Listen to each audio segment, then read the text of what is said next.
سبحان الله.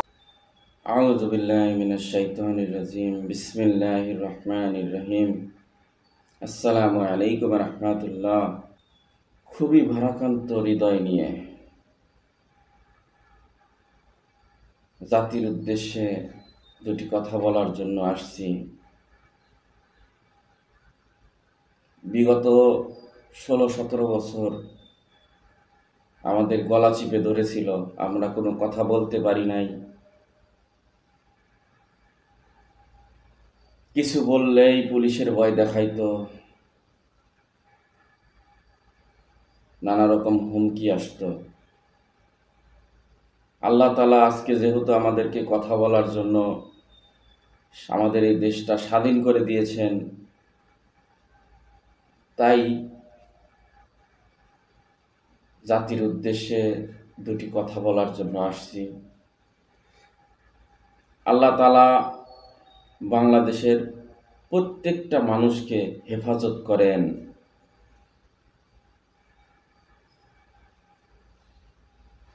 2013 সালের 5 মে হেফাজত ইসলামের যে কালো রাত্রি সংগঠিত করেছিল এই খুনি হাসিনা,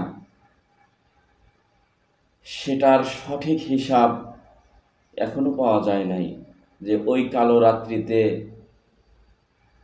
খুনি হাসিনা ক্লিন মিশন নামে লাইট বন্ধ করে, কারেন্ট বন্ধ করে যে হত্যাযজ্ঞ চালিয়েছিল, আমার মুমিন মুসলমানের তাজা প্রাণ, কতগুলো প্রাণ ঝরেছে, এর নির্দিষ্ট কোনো হিসাব এখনো জানা নাই।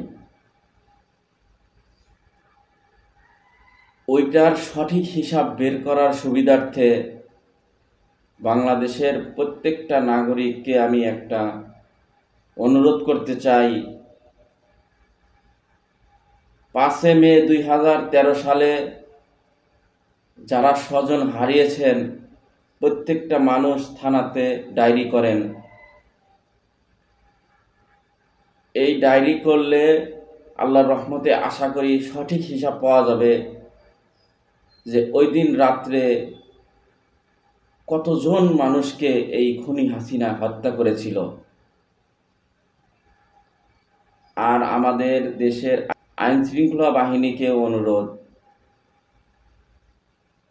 এই 5 মের যারা ডায়েরি করতে আসবে, আপনারা এটা গণনা করবেন এবং সঠিক হিসাব জাতির কাছে প্রকাশ করবেন যে কতজন মানুষ হত্যা করেছিল। তার সাথে আরেকটি হিসাবও করবেন, এই 2024 সালে স্বাধীনতা যুদ্ধে আমার যে সমস্ত ছাত্র ভাই এবং সাধারণ জনতার প্রাণ এই খুনি হাসিনা কেড়ে নিয়েছে, তারাও ডায়েরি করবেন, যেন এটারও আমরা সঠিক হিসাব পাই যে এই স্বাধীনতা যুদ্ধে আমাদের কতজন ছাত্র ভাই জনতার প্রাণ এই খুনি হাসিনা কেড়ে নিয়েছে, এটারও হিসাব যেন পাওয়া যায়। তার সাথে আরেকটা খবরও আমি শুনেছি যে আমাদের ছাত্রী বোনেদের, বিশেষ করে ইডেন কলেজের ছাত্রী বোনেদের ইজ্জতের হানি হয়েছে। তাদের হলে ছাত্রলীগ এবং পুলিশ আক্রমণ করে তাদের নাকি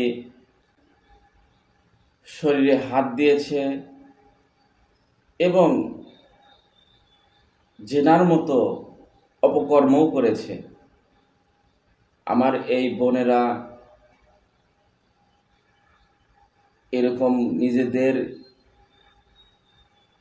ইজ্জত হারিয়েছে, এটারও যেন হিসাব হয়।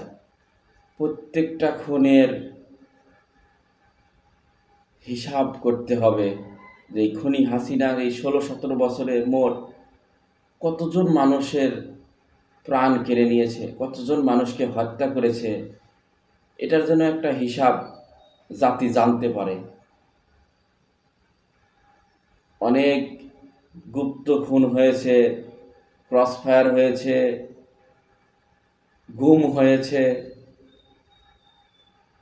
এমনও পরিবার আছে যারা এই 15-16 বছরে স্বজন হারিয়েও কাউকে বলতে পারে নাই যেগুলো সকল হিসাব এখন বের করা হোক,